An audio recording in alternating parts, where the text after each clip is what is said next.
Are we going? That's right. You're now live. I pressed live to Okay. speed you up. Okay. Hold on. Oh, yeah? Check. Hello and welcome to Anatomy of Marriage Radio. I'm your host, Melanie Studley. That was good. My name is Seth Studley. What's up, my friends? I am a licensed marriage and family therapist. Welcome to AOM Radio today. Happy Monday morning. We go live every single weekday on YouTube, on Facebook, and Instagram Live. And who's the show brought to us today by? Our show is always brought to us by the Anatomy of Marriage app. It's a fast, fun counseling app that is never boring. We created it because we know that couples need real help, like right now, like yesterday. Right. And so we created the app that gives you all the real help that you could ever need. It's got tools, it's got games, it's got educational stuff, and y'all, it's not boring, so you'll actually do it. Go to anatomyofmarriage.com to get the Anatomy of Marriage app. That's right. And on AOM Radio, we do four things, right? We do our prayer, we do our intention, we share gratitude, and then we also, from the Anatomy of Marriage app, do a couple of conversation starters if we have time. But lately, the conversation's been so good that we hadn't had time yet. So let's start in prayer, and we encourage you to do these things with your partner, even if you don't believe in something to pray about. Praying together is actually really helpful. Go meditate. That's right. Go do something. What's up, Joe? Good morning, my friend. Are you praying? Are we praying? Yes, I am. Thank you, God, Creator, for your blessings. Thank you for this day. Thank you for another chance to hang out with our friends, to talk about real stuff, and to give hope and help in marriage, because that's what we needed, and we're hopefully putting it out there for other people. God, thank you so much for your blessings. I pray that the show is helpful to all the people and helpful to us. Amen. Amen. High five. All right, go pray, y'all. Intention is our behavior that we want to do today based on what wasn't working in the past. So your intention is like, think about, I want to be nicer, I want to hug you more, whatever that kind of stuff is, or I want to stop cussing you out every day. That's right. Whatever your intention is, that's what it is. And so let's talk about our intention. So today, I intend, you'll hear me talk a lot about spirit and ego, because it is a really big thing. And I recently heard a wonderful thing from a book that I'm reading, Judgment Detox by Gabby Bernstein. And she said, a quote, spirit is acceptance, ego is analyzing, right? So, and I found ego is like high control. You have more anxiety. You try to judge. You do this. You analyze things. What does she mean by that? You get butthurt a lot, right? Ego is butthurt, right? That's great, actually. Spirit is smooth. Ego is butthurt. Thank you. I don't know how you say that, but someone says, I love your hair. I think they are talking to me. Yeah, you're right. I like that. So, I intend to be intentional by being in spirit and not being out of ego, right? Because when I'm in ego, just like everybody else, you get all crazy. You get anxious. Let me take a side note on that too. Like when Seth or any of us are in ego, we have a very hard time being in relationship well. When we're in ego, we fight people, we judge them, and then we tell them why they're wrong. When we are in ego, we want to be God, and we go, the whole world should revolve around me. Right. And so then we get mad a lot. We are bossy. We are just pissy all the time. Edging God out, remember? Right. So I think I'm very thankful that your intention is to be in spirit and to like be present and calm, because you're a better dad, you're a better friend, you're a better lover, you're a better human. Right. Air five for ego being gone. What's your intention? Edge ego out. Lego me ego. So what was my intention? My intention is to, I'm struggling. I was struggling yesterday with feeling very I'm so glad that you admitted depressed. Oh, I admitted it yesterday 1,000 times. Like I'm to who? Tough and Carrie and people who talked to me. Not what about you. To your husband? All you had to do was ask, butthole. Yeah, all you got to do is ask me how I'm feeling. Don't get anyway. Admitted it. Anyhow, I really was struggling yesterday. Like I know enough about myself. I know enough about my mind and how the weather impacts me and how everything impacts me, that yesterday I was like, I am fighting off depression like really hard today. And it's just that like it took everything to just like be a normal human yesterday. And that was really frustrating. And so this morning when I woke up, I was like, oh my gosh, I actually feel better. Like I just feel better right now. So my whole goal for today, my intention for behavior, thoughts, actions is like be better, stay better, do better, feel better. And a lot of that is like what I do in a day, if I get my to-do list done, if I'm eating right, if I'm playing with the kids, if I'm in spirit. So that's kind of my goal, is to stay better today. Something I wanted to mention to you, well, thank you, that's a good intention, mention to you yesterday was you didn't have many state changes yesterday, and oftentimes... No, I agree, yeah. You know what I'm saying? Oftentimes, if we're depressed or in a mood or funky or whatever, good morning, Blue is O2.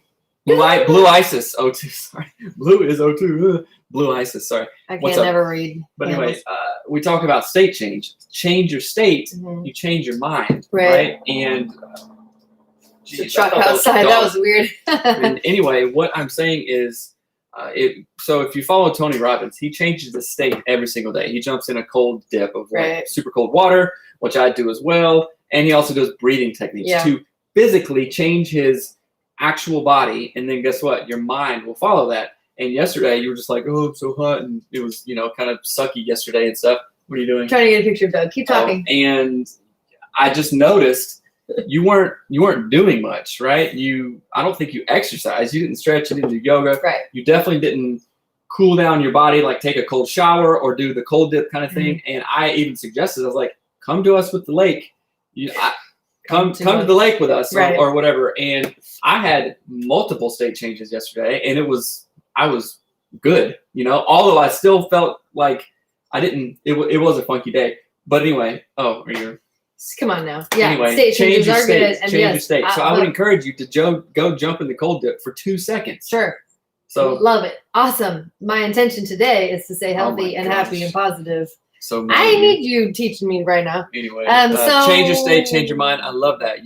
I used praise music yesterday to do that. Awesome. Exactly. I played Mario Kart with Tough yesterday to do that, and then you made me feel bad for it. Well, anyway, that's all. So now gratitude. I am thankful that you took the kids to the lake yesterday. I'm thankful that you went with the flow of things, because schedules were funky and people didn't want to go and some people wanted to go and all that jazz. So I'm thankful that you just went with the flow, took the kids, had a good time. That was really fun. Right. So I'm thankful that I came to you with some concerns yesterday. We were sitting outside in the backyard about some stuff, and you talked to me about it, right? You didn't say, oh, you were weird or whatever. You didn't fight with Wait you. a minute. Yeah, so we just had a real conversation about something that could have been weird. So I am thankful for that. And today's question is, I don't know what I need. And this is really interesting because in my visualization, I do 10 minutes of visualization every day. I was going through, and I had no idea that you were going to post this today, right? And this is another thing I was talking about. This is really cool. I was like, I visualize myself, whatever the question is, to be able to really speak some wisdom and experience into that, because we just have experience, like 4 years of doing a podcast, being a therapist for 1 million years gives you some experience, right? So I was just visualizing myself, I'll talk about it and go with the flow kind of thing, which is really interesting. So I was talking to myself in my visualization, saying, you know what? You can find out what you need and find out who you are and what type of person you are, maybe your identity even, by looking at the last 1 year, 2 year, 3 years of what you have actually done, right? And then you can take that, I am a father, I am a good father, I have a growth mindset, I want to do this, X, Y, Z. And then you can take that and say, okay, since I am that kind of person, this is what I need. You're not following me here, but it's making sense. Sure. Here. I mean, we just haven't asked the question. Is okay, all so I'm go saying. ahead. Go ahead and ask People the don't know question. what you're talking about. I just was going off like, I don't know what I need. Yeah. So here's the question that was sent in by a listener. You can send your questions into hello@anatomyofmarriage.com, or you can go to our website, Anatomy of Marriage, send it in through that link there, or DM us, whatever. So this question is in relationship to an episode where we did a fight live and talked about something. This was a few weeks ago. And it says, your working through the fight live was actually very helpful for me. It is painfully familiar to our marriage and how we have communicated in the past and still struggle with. One of the things I struggle with, I'm an Enneagram 9 as well, is being able to identify and state my needs clearly. I was wondering if Seth has anything he has found that helps him identify what he is actually needing. I get so frustrated knowing that I'm really needing something at times and can't figure out what it is, let alone ask for it. Then it can end up in this conflict about something that isn't really what it's about. I am able to be more aware now that I need something that I haven't put a finger on yet, but that doesn't help with intimacy and being known. If I clearly state what I need, then there is no confusion. When I can't clearly state what I need, then I end up projecting at others and everyone is frustrated. I hope that makes sense. Thanks. Okay, great question. As a fellow Enneagram 9, sometimes we are looking to the needs of others or looking what other people are saying just so we can figure out who we are, what our identity is, what we want even. And that is really, really difficult because it's comes from family of origin. And in my experience, I do believe that it is innate. Like an Enneagram 9, a peacemaker, like, okay, let's go with the flow. Let's be amicable, right? All the time. So it takes work. If you really want to find out what you need, you're not just going to go, okay, I like French fries. You have to really think about it and write about it and journal about it and do the exercises. So for me, it was a deep dive into some Enneagram 9 stuff and family of origin stuff and psychology stuff or spiritual stuff. And you have to really go into it and write it down and read the same things over each day. I created like a list of when I do this instead, right? When you feel this, do that instead. Right. So when I feel like alternative options. And to be able to identify those, like, oh, I'm kind of feeling like I'm a little frustrated. Is it because I haven't told Melanie what I needed or wanted? Am I frustrated because I'm not getting what I want, but I'm not saying it? So I'm just mad at myself kind of thing. But you have to be very aware and write it down. At least for me, it's a daily practice. Right. I don't know why this visualization comes to my mind, but I think of writing it in like a pyramid shape, and that the top, the littlest thing is the thing you think you need. And then you go, okay, I really feel frustrated because you're not listening to me, right? So write that at the very top of your pyramid. And I'm making this up as I go. It's just something that came to my head. And then you go, wait, okay, you're not listening to me, but that's still kind of like a don't. So you can't do a don't. So what is it that you actually need? Go one level down, and on the next level, write, I need like 5 minutes of conversation a day. And then go from one level down from that to the next level and say, well, why do I need 5 minutes of conversation a day? Well, in order to feel like you hear me or you value me, I think I need 5 minutes of conversation a day to feel valued. Okay, next level down from that. Why don't I feel valued? I don't feel valued because when I share my feelings, you ignore them, you don't talk to me, you whatever. And then next level. So I honestly think that would be a really good practice, because in my own sort of journey of trying to figure out what I need and how to explain it really clearly to Seth, because that was something we fought about all the time when we were first married, is I didn't know how to say what I needed. I knew how to tell Seth how I felt, but I didn't know how to tell Seth what I needed. And you can't do a don't. Yeah, you can't do a don't. You told me, don't do this, don't do that. I don't need that. I'm like, well, right. What is it then? What are we working with? Right. I didn't tell him, and it's almost like I didn't give Seth a vision of what I wanted. It's like I showed him the garbage pile, and I'm like, I don't want that. And he's like, well, I don't know what you want. And instead of showing him like a pretty clean house, nice yard, nice car, whatever the thing is I wanted, eating dinner together and hugging, I was like, garbage. I don't want that. I don't want that. I'm so mad. I don't want that. Can you not do that? Right. And he's like, I don't really know what you want. And so in my own journey of trying to figure out what I actually wanted, it was that. It sort of like this stepping stone, like a salmon ladder. Pacific Northwest is best. Like a salmon ladder of deciphering. No, they do. Oh, they do. You have to decipher what you need, but your needs sometimes are like shadow needs. They're not actually what you need. It's like you think that thing's going to make you feel better, and it's not. A good example of that is going to Target. How many? Raise your hand if you've ever been like, I just need to go to Target. Okay, it's a shadow need. Hashtag real talk. What happened yesterday? You were just in a funk yesterday because it was hot, and you're like, I gotta get out of here, and I think it was around 5:30, and you wanted to go to Goodwill, right? Did you have anything particularly in mind at Goodwill? No, I literally told, I feel like yesterday you weren't listening or something. I said, I just want to go somewhere with Tuff and my sister. I know. To get out of the hot and just look at stuff. So, yes, to get out of the hot and just look at stuff and go to Goodwill. But then, lo and behold, what happened? Goodwill was closed? They were closed, right? And so, when you said, like, I just want to go to Target, go to Target, I think that maybe you're doing part of that yesterday. I just want to have a change of stuff. It was just really interesting that you wanted that, and then it didn't work. So you're like, Goodwill's closed, so now what do I do? Like, what was your process in that? Like, oh, it's closed, now what do I do? Sat and watched TV with Tough. Like, I didn't do anything because there's nowhere to go here. Like, everything is closed. It's hot everywhere. The gyms aren't open. Nothing is open. And so I was just like, I just want to go anywhere.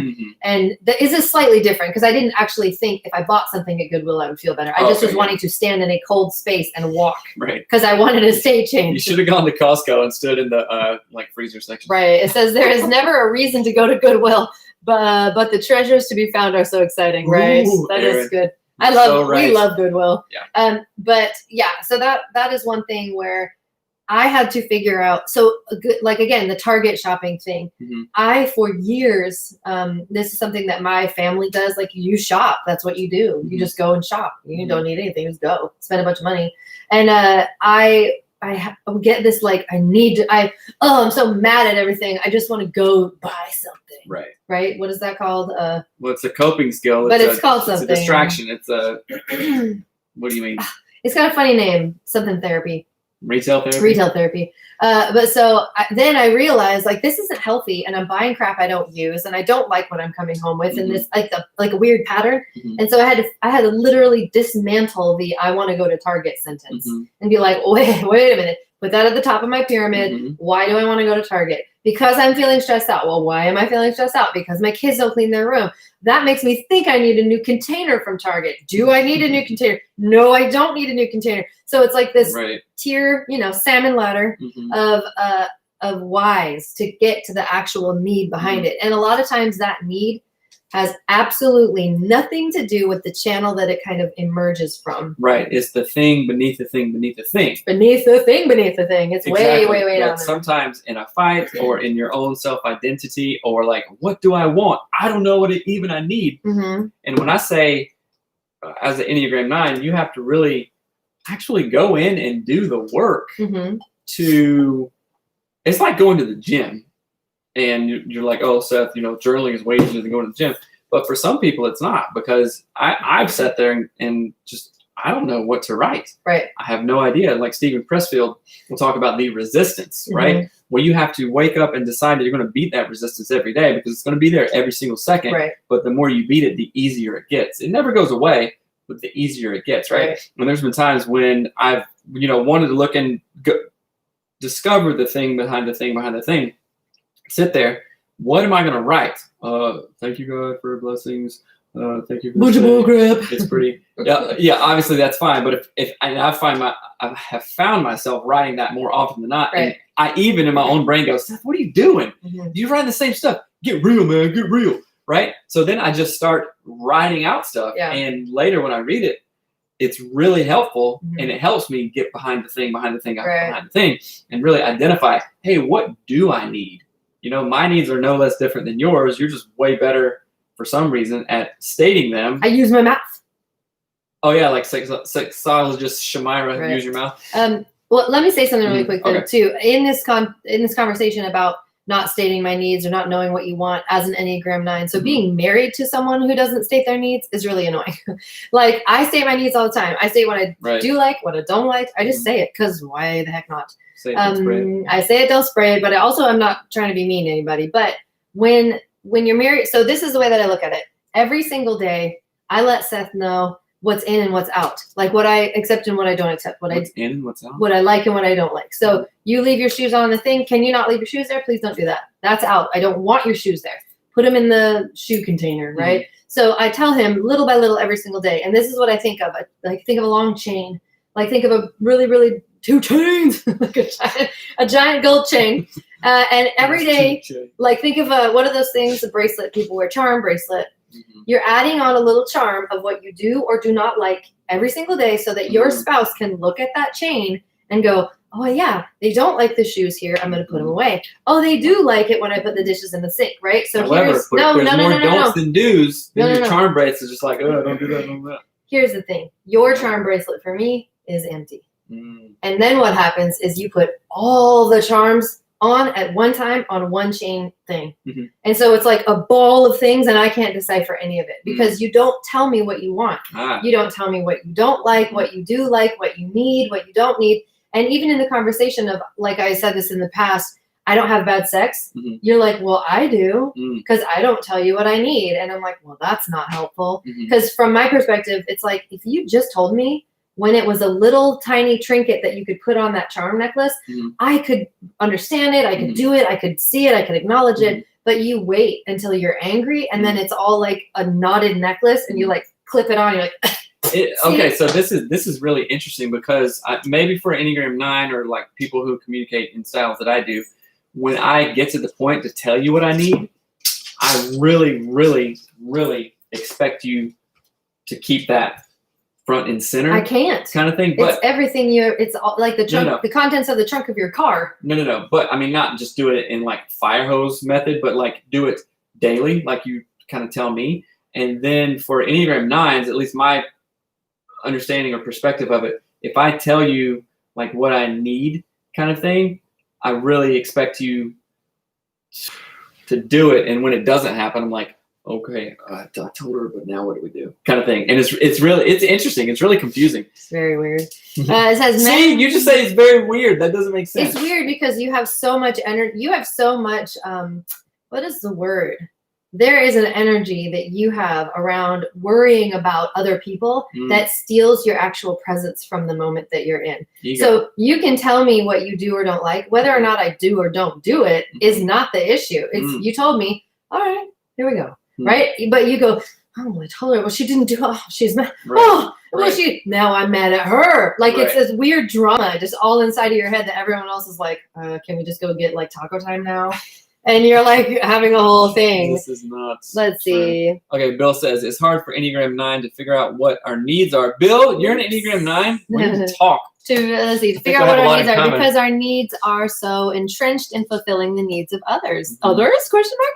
We focus so much on keeping our partner happy that their needs become ours. I always put my needs second to my wife's because she means so much to me. That said, resentment does sometimes present its ugly head. Yeah, that's right. Like it's so funny to me that you say that, and I believe you, and I believe you. But I say to myself, it says, I want my need is that the lawnmowers are put away and the mini ladders are put away. Mhm. Seth doesn't see those needs. He sees the needs he thinks I need, which I ain't needing those needs. And so he doesn't put the ladder away, and he goes, but all I do is think about you all the time. I'm like, yeah, right. You think about what you think about, not what I actually need. To a degree. I think, Bill, you're right on like that. Oops.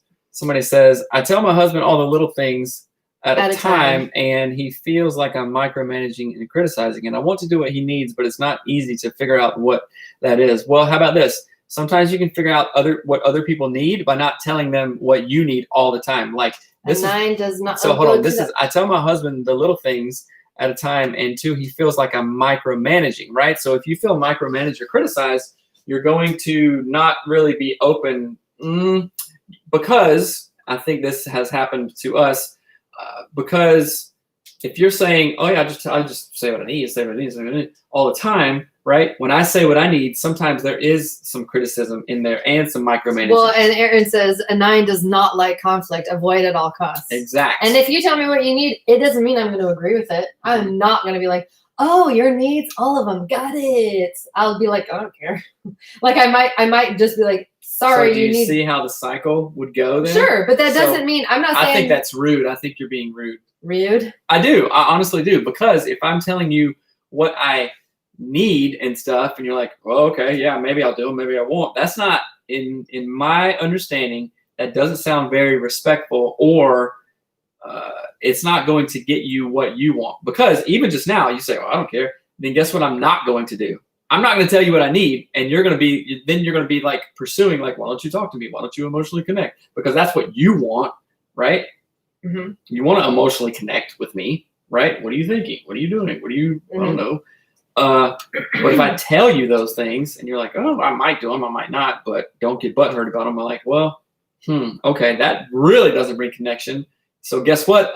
Enneagram 9 does is what we do awesomely is like, all right, you're a mole. Peace out. See you later. I'm walking out of the frame right now because that's literally what happens. And I know I just said literally, but that is literally what happens. I'm like, well, riddle me this for 1 second. How is it any different than me telling you my need? Mm-hmm. Please put the ladder away, put the lawnmowers away, plural, put the chainsaws away, stop cutting trees down. Mm-hmm.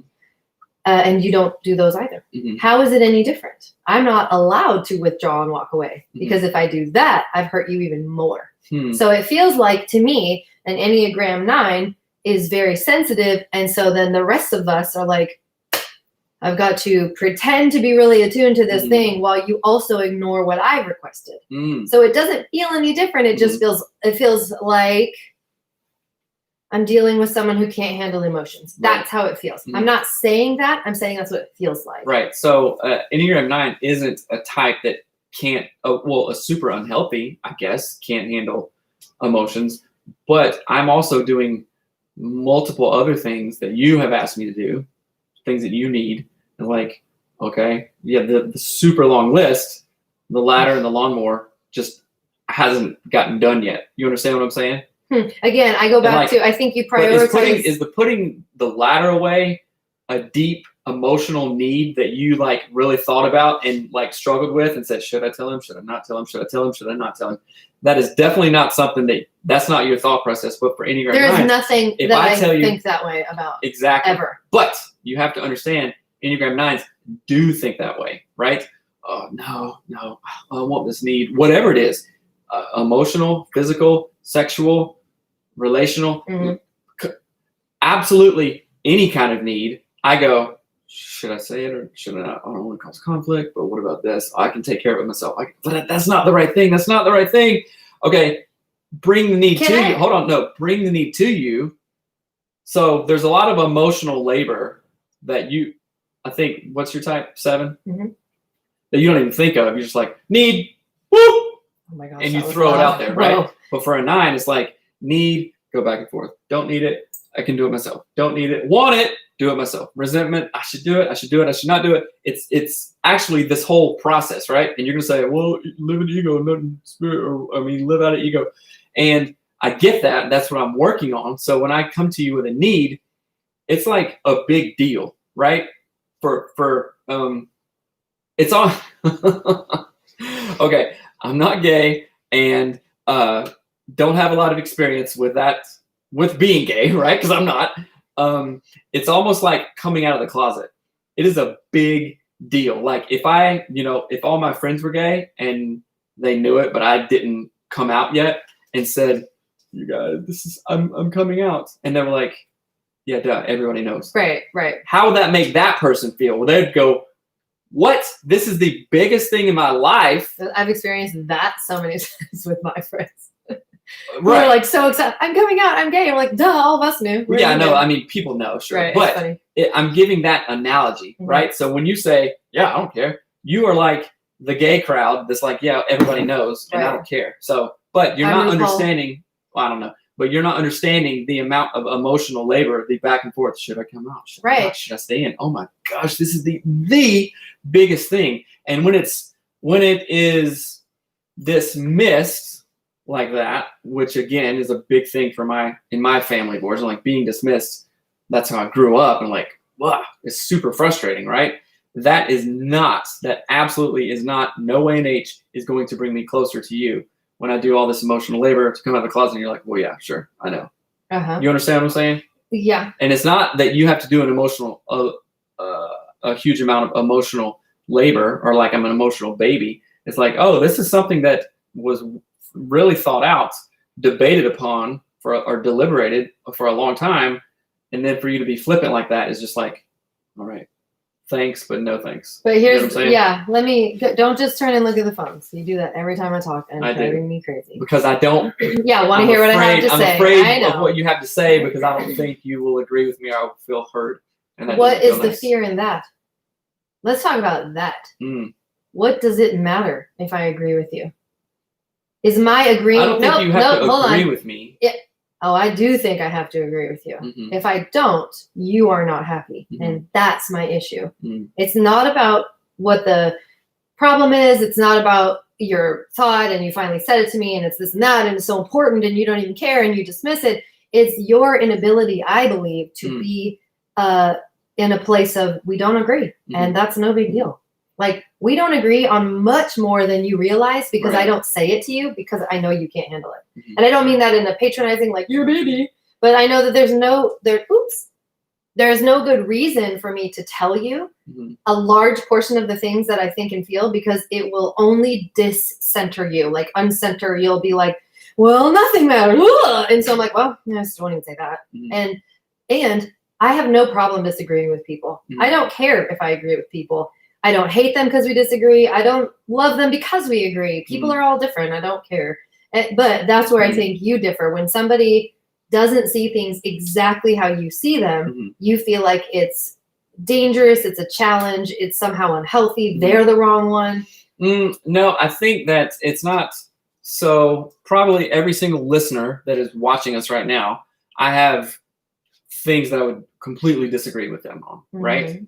And we can talk about it. Probably Bill, we probably disagree on a couple things, right? Sometimes we have listeners that are like, hey, love the show. I disagree on a couple things, Right. but yeah, overall, cool, Mhm. right?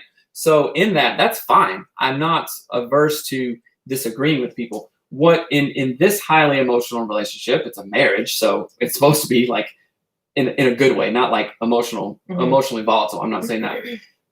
When I feel not heard or dismissed, that is where the crux is. And I believe that you have probably read me wrong for a large number of years with the like, oh, I just don't tell him things because he can't handle it.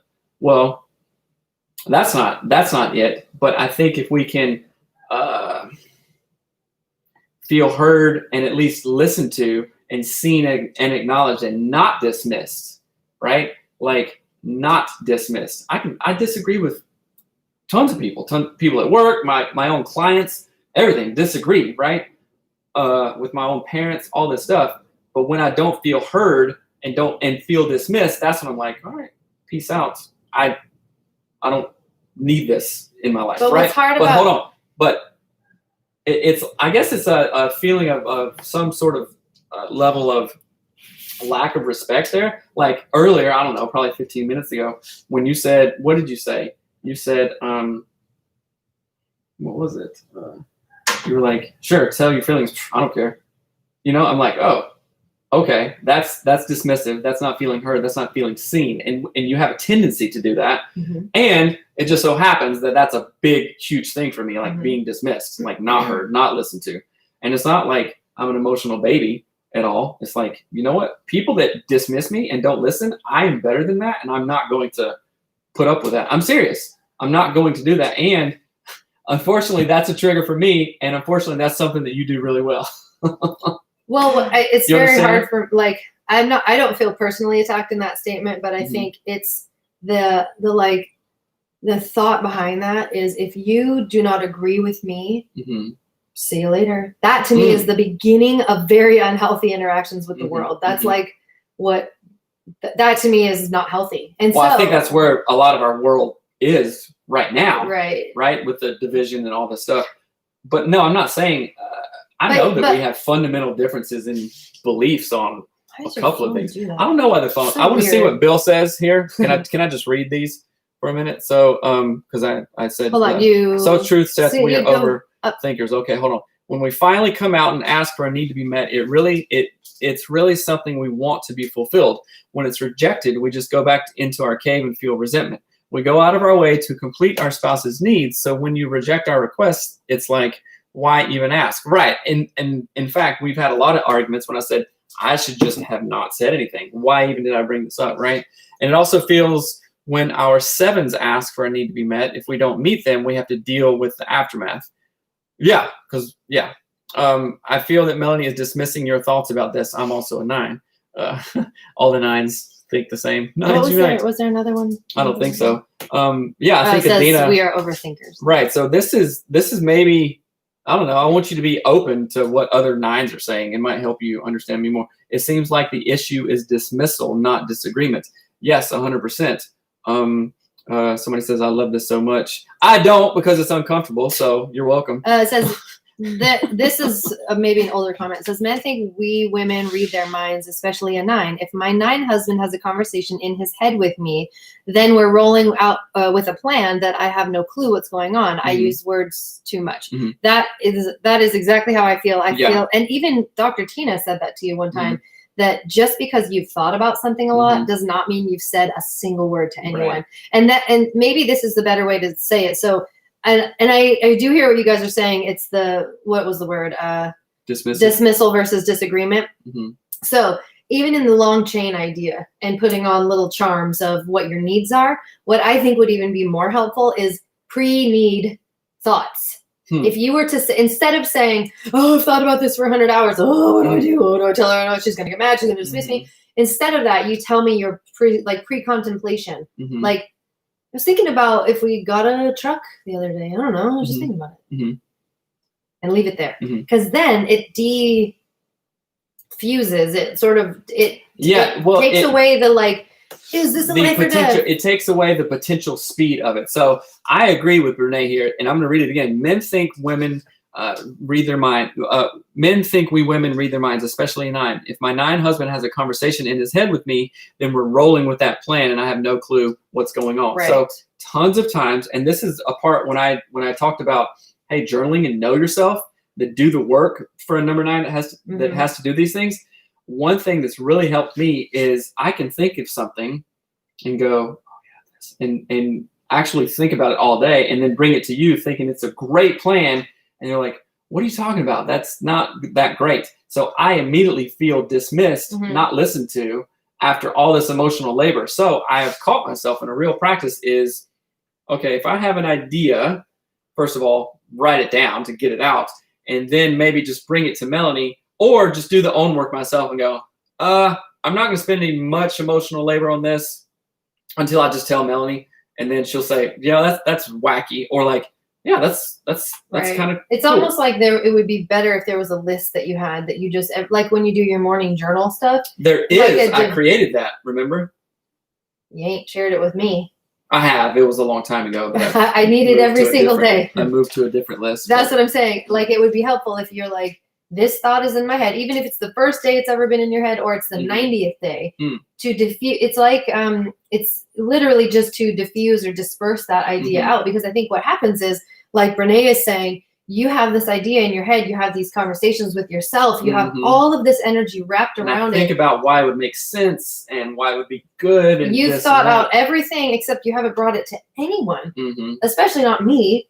And then when you do, and I'm like, oh, hey, remember this other thing we were going to do? And you're like, oh, like you get all butthurt. And I'm like, if you just brought this up like a week ago, I could have told you that. It's such a combination of an Enneagram 9 and ADHD. Somebody says, definitely here from time to time. We still walk in agreement with our marriage, though. Good. Brene says, I get goosebumps listening to you guys. Sounds so much like my husband and myself. I can almost predict who's going to say what. Hey, okay. That would be good. Predict what I say so Melanie can hear it rightly, and then I don't feel like balls. No, I'm just kidding. No, that was funny. I'm just kidding. So maybe this is a good exercise. I just want to tell you all the ideas and stuff that I've been thinking about. Yeah, because by the time you tell me them, you've made it a plan, and I'm like, I'm not following that plan. Like, and I'm not because I'm dismissing him. I'm not like, I'm better, you're dumb. It's like so, that you need a co-laborer. We are married. I know we are. So this is a sort of a tangent, but you're not going to get mad at me later. This has some relevance, right?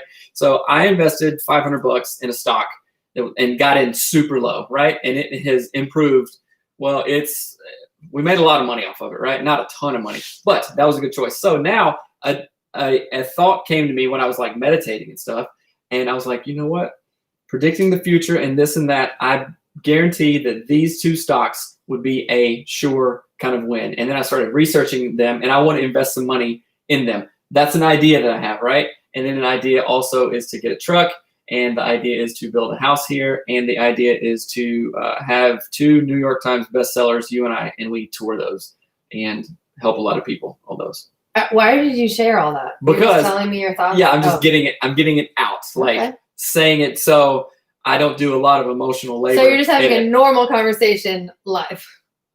Sort of. Cool. How y'all love that? Is that fun? I give people goosebumps. Yeah, you do. Yeah, you do. Oh my goodness. Okay. Back to the thing. So I know we kind of got off a tangent. So you guys, if you are really experiencing trouble around these areas, like we did several years ago, and we needed help, and we were like, oh my gosh, she's driving me crazy. I don't want to be married. What's going on? How do I find myself? We really needed help, right? That's why we partnered with GetFaithful.com. And you guys can go to getfaithful.com/anatomy of marriage to hook yourself up with a registered licensed counselor. Just like me, I'm a licensed marriage and family therapist. You can actually talk to a real life therapist in real time, over video, over your phone, however you want to connect, text, email, phone, video phone. It's all HIPAA compliant. That means it's confidential. Your stuff ain't going to be out there. Your business ain't going to be out there. If you go to getfaithful.com/anatomy of marriage, and they have been wonderful to work with. We have people telling us all the time, yeah, I'm doing counseling. It's really cool. It's on my time, right? You want to wake up at 7 a.m., your counselor's on the East Coast, you're on the West Coast, no problem. They're fully working mode, right? You're in your J's, no problem. It doesn't matter, right? What matters is you are getting the help at getfaithful.com/anatomy of marriage. Just tell me one reason why talking to someone you don't know who is an objective listener is helpful. They will give you a perspective that no one you know will give you. And they're not related to you. They're not going to shame you for it. They're not going to say that idea is weird. That's their job, is to be a safe place for you, to be a helping hand, a guide, a listener.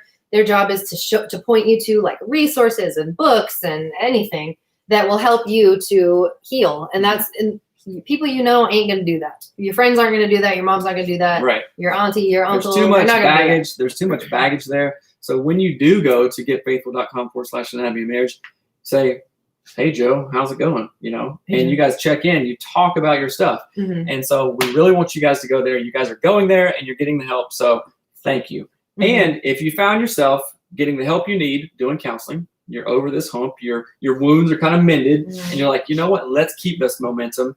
Or you're just looking for something different, like, oh my gosh, those times in my life when I was accountable to someone and talked to someone every single day and really kicked my butt was really helpful. I need to do that again.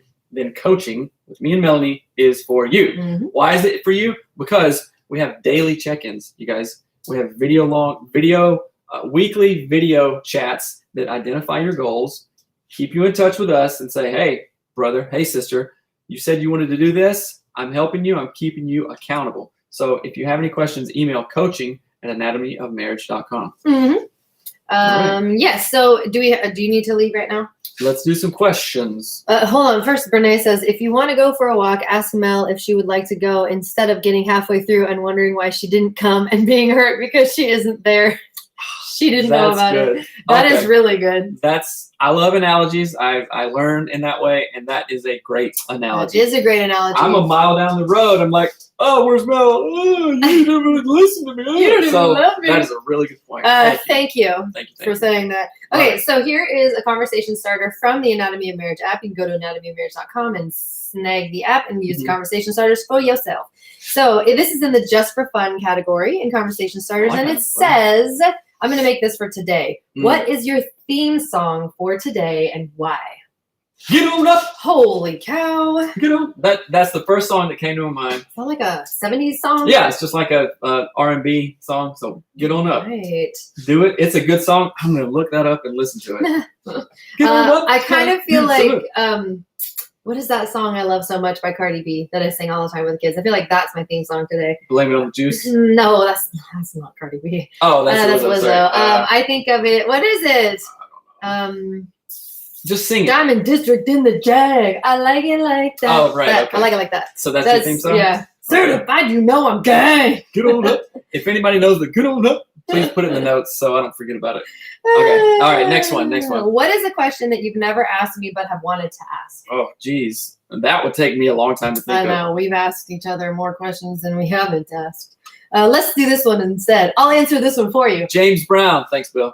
What was the sickest you've ever been? I'll answer it for you. One time, Seth went to Costa Rica and stayed with some pretty Oh, fine geez. ladies when he was a teen, and he got mud butt big time. Can I just tell you the story? So me and my buddy went to Costa Rica. His auntie lived there, so we stayed there for 2 weeks. And we went to the jungle. First of all, we went on a rafting trip, and it was a stage 5 river. 2 people died the previous week. On the Oh, river. I didn't know that. Yeah, we should not have been out there. We should not have been out there. In fact, the river guides called the trip short. They were like, this is way too dangerous. People are going to die. And this is no joke. We ended up abandoning our boats in the middle of the Costa Rican jungle and hiking out for hours and hours and hours in and through the jungle. Did you take photos? I don't think you did. I don't Keep know. on your story. I'm But sorry. anyway, and then I got really, really sick from that. I think I had dysentery, or I think I had I don't know what that Tsetse fly got you? the waterborne illness or something. But it just says, okay, your body is liquid now, evacuate, right? Liquid body. And that happened for a very long time. The other time when I got sick was when we were recording our first record Oh, in Lawrence, Kansas on Tooth and Nail Records, and I got food poisoning. And I completely thought this is how people die, because it was 3 days. I thank God I finished tracking drones and everything, but it was 3 days of pure hell. Like, did other people get sick? my brain is going crazy, super sick. This is how people die. This is what it feels like to die. Yes, other people got The sick. funniest part of his Costa Rica story, though, is that he's like sharting his pants out and tell him about the bathroom. That's my Well, favorite part. There's not, okay, it's You're Costa in like Rica, a right? hut. And we're in the middle of the jungle, and the bathroom is in the middle. No, I didn't get malaria, thank God.